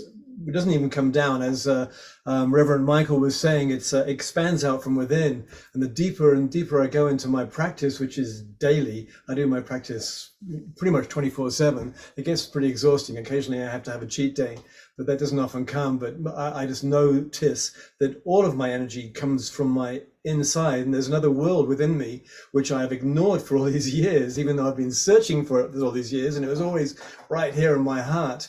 And so I realize I am not just this body. However, I am a steward of this body, and it deserves my highest care and my greatest devotion and my greatest love, because without this I cannot play and I cannot share as we are here.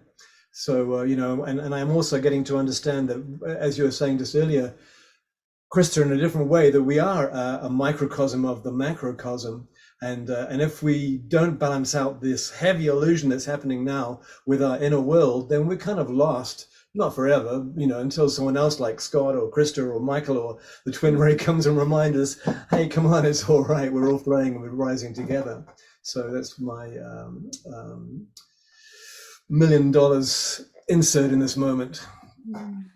Thank you. Thank you so much. And just feeling all your words and just your presence here is just such a beautiful part of this family as well, Mashar. So appreciated all that you bring to hold everyone. Thank you. It's so humbling. And I know that all of us on this call and who are watching, we all have something that we could share in this way, in this format too. So I hope I and you and Scott and all the others are speaking for all of us. And well, I know we are. So, yeah. Beautiful. You are. Thank you, Terry. Somebody jumped in there. That's great. That was great. Terry. Terry. In her hammock. I gotta bring Terry on. There she is. Yeah, she's in a hammock. Terry. Come on. She's swinging in a hammock. This is row, row, row your boat. An example right there. I'm sorry. My hammock is my refuge on my day off, provided the sun is out and it's not raining or snowing. Sorry, it's beautiful to see you enjoying that because I can get that feeling too. Thank you. All four of us that you see on camera right now, something else we all have in common. We're all going to be together in Sedona, Arizona. We're all going to be together and we're going to meet each other. And I haven't met any of you in person before. Wow. So we're going to get to hug. And again, this is a good segue to just remind everybody, come to the retreat. It's going to be amazing. And I know it's a project to take that time off, but Terry's coming all the way from the East Coast. She found a way to take the time off work and to come. We're going to get at least one big house and all share together. Cool. And the new excitement is Danyan Brinkley is going to join us. Beloved brother Danyan committed. He's going to fly in from Texas, and he's going to be with us in person. And for anybody who doesn't know Danyan Brinkley, he's a hoot. He's, of course, the fellow who has died multiple times. They made a movie about his life. He wrote the best-selling book, and he is a really, really cool and fun guy who's going to be with us in person. So find a way, everybody. I'll put the link into the chat box. Find a way to get to Sedona, which is an incredibly magical place where Mashar will be playing music, and Krista and her partner Nicole will be presenting, and Terry Russo will be hugging us all. And there's going to be a lot of really wonderful stuff going on in Sedona. So, I hear Terry's going to bring a few free hammocks for us to hang up. So if I could find a way, I would. I bet we could find some in Sedona. Absolutely. Well, this might be a good moment. I'm not going to completely close the show up, but I would love to go to some Mashar music right now. And then we do kind of some closing announcements. Mashar? Yes, I'm on it. I'm torn because I have "Let There Be Peace on Earth" in my mind, and maybe as we're leaving the show, we can all sing that a cappella. When I was music director at Unity in Hawaii, Unity Church, we sung that a lot, but we changed the lyrics somewhat also. It was "Now there is peace on earth, and love is creator, and we're walking with our family." Taking all of the gender specific and the God references out of there, not because they're wrong, but because they're open to misinterpretation. So I'm going to play the true ones, and because it came to me, and I just trust that it's the right song.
truth of who we are. With our hearts connected again, now we are the stars. And as we walk again, we know the sacred earth. And as we see again, to ourselves we give birth. And as we feel again, our boundaries dissolve. Free to love again, right from the heart of one. We are rising, there's no disguising the truth of who we are. With our hearts connected again, now we are the stars.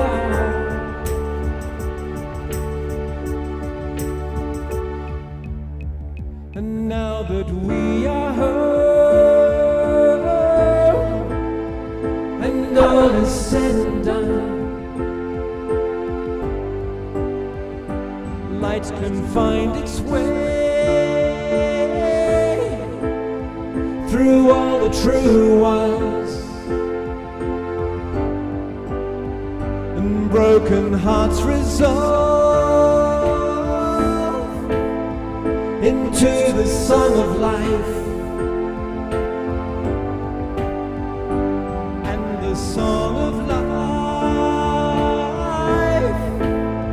will now be heard by all.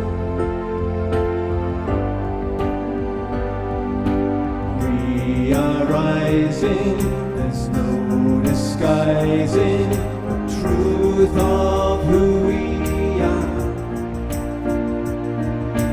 With our hearts connected again, now we are the stars.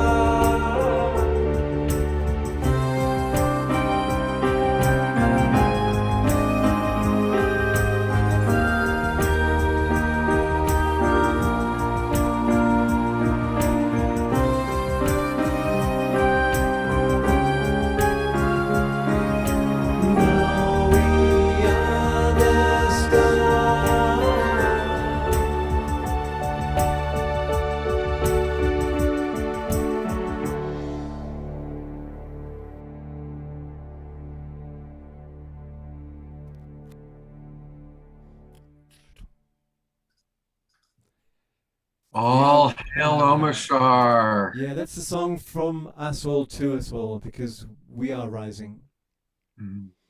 Beautiful, beautiful. Very Thank you. beautiful. Well, I'm going to close out with some announcements and then a final thought from Krista. But since we were just talking about the retreat in Daniel Brinkley, I pulled this up during Omashar's song. There's, of course, our beautiful, beloved brother Daniel. And I love this quote: "The quickest way to change the world is to be of service to others. Show that your love can make a difference in the lives of people, and thereby someone else's love can make a difference in your life. By each of us doing that and working together, we change the world one inner person at a time." And that's from Daniel. And a little bit of a background on that. When Daniel was struck by lightning and died. And when that happened, he went through a very long and difficult recovery process. But he came out of it with powers, which often happens when people die. They often come back with powers. And Daniel has the ability to help bring people into heaven, to experience heaven. And some of you have heard me tell this story before. Daniel is very dedicated to hospice work. and he has personally supported over 30,000 people that he has personally met with when they are in the hospice stage of life. Hospice, for anybody who doesn't know, is the last chapter of our life. When it's reached a point where someone is terminal, they go into hospice care. And it's anywhere from the last 2 weeks to the last 2 months of their life. And Dan goes and visits those people. And I brought a film camera crew when I was working on, I was a producer on a show called The Paranormal Borderline. I can't remember, it was Paranormal Borderline or Strange Universe that we had Daniel. We had him on both those shows. And actually, I think it was Strange Universe where the story I'm about to tell happened. Anyway, there I am with my camera crew, and we're at the VA hospital in Long Beach with Daniel. We're in the ward of people that are dying. And there was a young man there who was dying, and he was scared to death to die because he didn't believe that there was anything after life. He just thought that you die and it's just black and dark and you're annihilated. And Daniel said, "May I show you?" And he very gently hugs this guy. And they go into this hug that lasted forever. And I remember we had to change the film camera crew, it's like, anyway, finally the hug ends and this guy's got tears flowing down his face. "Oh my God, those are heaven. Those are heaven. Daniel showed me heaven. He took me to heaven." And Daniel has that gift. He has that ability to take people and show them, I like to call it the astral plane. So he's very, very special, great big heart. And so that's Daniel, who will be with us in Sedona. And I just wanted to share that with everybody because I love Daniel. He's a beautiful brother, and I'm really excited he's going to be coming. All right, I'm going to bring Krista back on to share whatever kind of closing thoughts that are alive and up for you, Krista. Wow, I can't wait to meet Daniel, that's for sure. And just wanting to invite everyone to join us in Sedona. It's going to be just a really beautiful way for us to even come together in more unity, right? Supporting peace and, us creating our own heaven on earth just within our tribe is so beautiful. And that's how we come together, and then we take it back to our own communities, our own tribes, our own people that are in our worlds, our families every single day. So, Scott, I just love that I was welcome to come in and co-host on such a pivotal day to speak about this topic, to be with all of you. My heart is just expanding every cell, just being with all of you. And I hope that all of you feel that as well.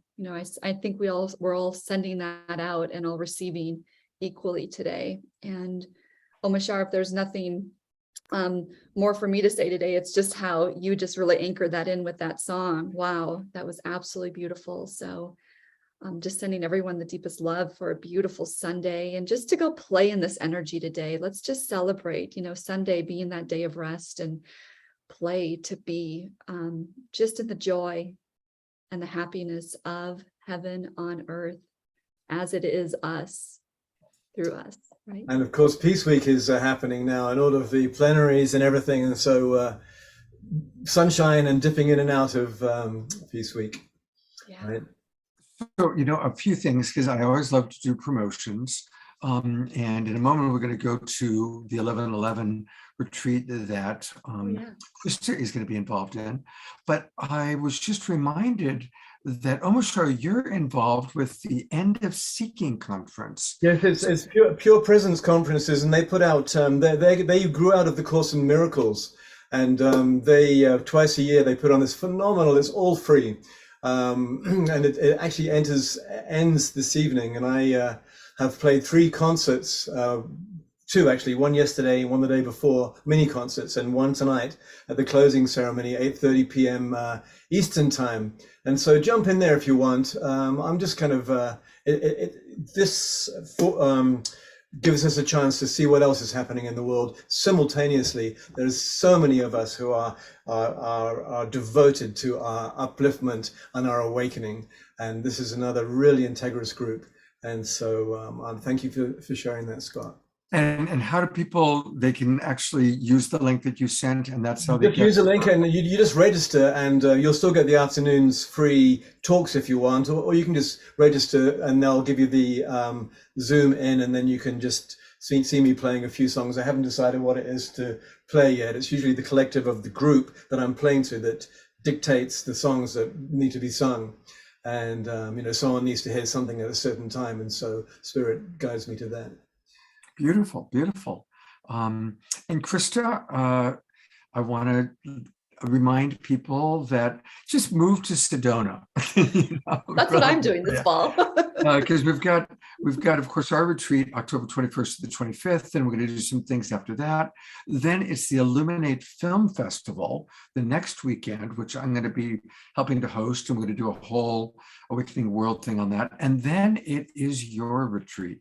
Krista, tell us all about what's going to be happening at your retreat. I'm going to pull up that website while you talk about it. Yes. Okay. So we are presenting the 1111 Gates of Heaven. This was a beautiful download that both my partner and I, Nicole Keating, I know she's been here on the show. Some of you have met her.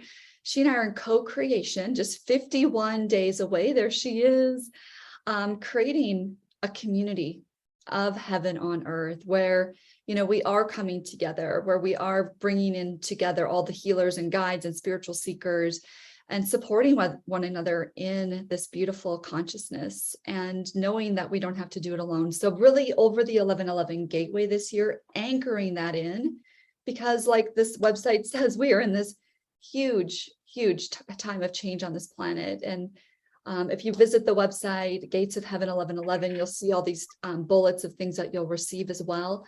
We actually have a beautiful healer that's going to be working with us each and every day. Her name is Laura Quirk. She's also featured on Soul Search, and a dear friend of mine and Nicole's, where she's going to be providing miraculous quantum healings every single day based on the theme of the day, because we're going to be doing kind of like a 3-day build. The first day is really about just, where are we at, and just healing the things that we think may be broken within us, but really are not. And allowing people just to come together. And day 2, really talking about conscious collaboration, whether it's sacred union, co-creating in work or business, and much more, the relationship with self. And then day 3 really being about manifesting in this incredible energy of the 1111 Gateway this year. And then finally, having a beautiful New Earth Cosmic Ball. We talked a little bit about this today, but giving everyone the opportunity to play in this energy and coming dressed up as your galactic or divine goddess, God self that you are. And then, of course, we have all weekend to play in Sedona. So like Scott said, you just may as well move to Sedona for the fall. I certainly will be there. I'm looking for just people to play with in this energy. And of course, for Scott and this beautiful community, we do have a coupon code for a discount off of the early bird price. The code is Awakening. So you're also welcome to reach out to me or Nicole if you have any questions, and you can contact us right through the website. And you've got an amazing faculty of people. Oh my gosh, yes. Look at all the wonderful people that are going to be teaching. Of course, we love Raquel. Larissa Stowe, she's one of the most popular musical artists from Saturday Night Live and now The Awakening World. I just was talking to her yesterday about this, actually. We're talking about the 1111 event that you're doing. And she's going to be there. Aurora, who we've seen on the show, all these people you've seen on the show now. Laura, absolutely. And I'm looking to see if I can work out my schedule to stay even longer to also be there as well. So yeah, we'd love to have you, Scott. And if you scroll down, I think there's just a few other light leaders that you can see. Oh, yeah, my God, the there's more. All 3, yeah. Melissa and Lisa and India. Yeah. They've all been here on the Awakening World. So yeah, just a beautiful, beautiful array of speakers bringing their light and love to this entire movement and community that we're creating. Beautiful. Well, thank you. Sedona is the place to be this fall for sure. A couple of very last announcements. We are starting to take reservations now for, or registration, I should say, for the new season, October 1 through December 31. I announced it last night, and there's a glitch happening between WePay, which takes credit cards, and my Constant Contact. So I'll get that glitch resolved tomorrow once human beings are back available. And we'll send out an email letting everybody know, and definitely register. And for the people that register this week, I'm going to offer a free Saturday morning with me, live Zoom meeting, and that'll be on Saturday, September 24th. And speaking of Saturday, September 24th, next week's Saturday night show, Awakening World Show, is going to start 2 hours earlier than usual, because we're doing a very special collaboration with the end of Peaceweek, the end of 99 Days of Unity, collaborating with Krista Collins and Ben Bowler and all that gang. So we're going to do one big show together next Saturday. It'll be at 4 o'clock Pacific time, instead of 6 o'clock Pacific time. So that's going to be next Saturday. Please, everybody, mark your calendars. We will also mention this in our emails that go out. And in terms of next week, I do want to just let people know about what we do have lined up. On Friday night, you're going to get a chance to meet two wonderful peacemakers. It's, kind of wrapping up Peace Week by next week. Temple Hayes, who is one of the most popular Unitarian Church of Unity ministers. She has a global outreach. She's right up there with Reverend Michael in terms of internationally celebrated. She'll be with us live, so you'll be able to interact with her directly. And Luc Reynaud, who just got back from Ukraine, where he led a goodness tour, where they were providing music and support to the people of Ukraine. Beautiful man, beautiful woman, beautiful beings. They're both going to be with me as my guests live with us on Friday night. And then on Sunday, as I said, we're doing this big special event that's going to be, on Saturday night is the big special event with Ben, celebrating, that's it, the end of 99 days of unity, and hopefully the start of a whole new level of heaven on earth. That's on Saturday at 4 o'clock Pacific, 7 o'clock Eastern. And then finally, on my Sacred Sunday show next week, Tangela will be back co-hosting with me with our friends Renee and Anthony. And remember, you've seen them before on the show. They channel Yeshua, also known as Jesus, and Mary Magdalene. And they did a brief channeling and people wanted more. So we're dedicating an entire Sunday. So come in, hear what Yeshua, Jesus, Mary Magdalene have to say right now in contemporary time. What better way to complete Peace Week and start a whole new level by connecting directly to these very high vibrations, these high energies. And of course, Omashar will be with us at all times if we're lucky. I'm sure you're going to be with us next weekend. Yeah, more than likely. I always say in theory, because life is life. However, it is my joy, my absolute joy. This fills me up as much as it fills everybody. And I'm so grateful, Scott. Thank you. Well, we love you so much, and we are grateful for you as well, my friend. And with that, I love your idea of singing Krista's song from church, giving it your new words. Can we do that? We can. Just give me a moment, 1 second. And did you? Yep, there it is. And so in the chat box, everybody, and for those of you watching on Facebook, this is why you want to be able to come on into the Zoom room. But what I'll do is I'm going to make a picture of that, and I'll put it in a place where I can screen share it.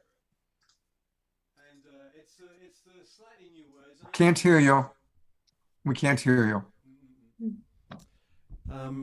No, we can't. I'm going to sing it a cappella because I haven't learned the chords for it.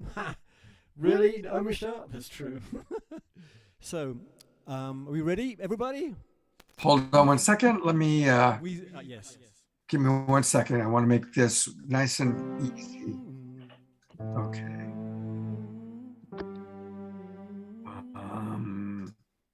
There we go. We'll do it that way. All right.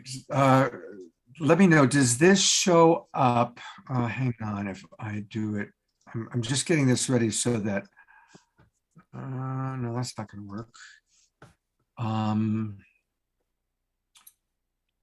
trying to get your words so that everybody can see it. You could look in the chat box. How does that work? Does that work? Open up Yes. a little bit. Maybe a little bit bigger, but we can see it. How's that? No, I didn't have time to make a JPEG out of it. That's all right. Scroll it as we sing it, Scott. Then we know you're joining in. Haha. Okay. Are we ready? Yes, we are. Here we go. Clear your voices. Let there be peace on earth, and let it begin with me. Let there be peace on earth, the peace that was meant to be. With love as creator, family all are we. Let us walk with each other in perfect harmony. Da-na-na. Let peace begin with me. Let this be the moment now. With every breath I take, let this be our solemn vow. To take each moment and live each moment in peace eternally. Let there be peace on earth, and let it begin with me. All right, I'm going to go to gallery view for a moment. Turn on your cameras, everybody. Yeah, that was funny. I know you're in your pajamas. It's okay. No, come on. No pajamas. We love pajamas, especially if they have fun things on them. I started that song a bit high. Sorry about that. It was out of my range. I sang along. I was on mute. It was great, though. Thank you. And hey, Katrina is with us. Katrina's birthday weekend. Happy birthday and Katrina's weekend. going to be in Sedona. So those of us who are in Sedona for the retreat will get a chance to see my dear friend, Katrina Valancourt. Let's all wish her a happy birthday. It is her birthday. Happy birthday, Katrina. Beautiful. All right. Well, there you have it. Thank you for another beautiful Sacred Sunday. Thank you, Omashar. Krista, I love co-hosting with you. Thank you so much. It was such a pleasure, Scott. I just love being with you and everyone here. So fun. All right. Take care, everybody, and lots of love. We'll see you next weekend.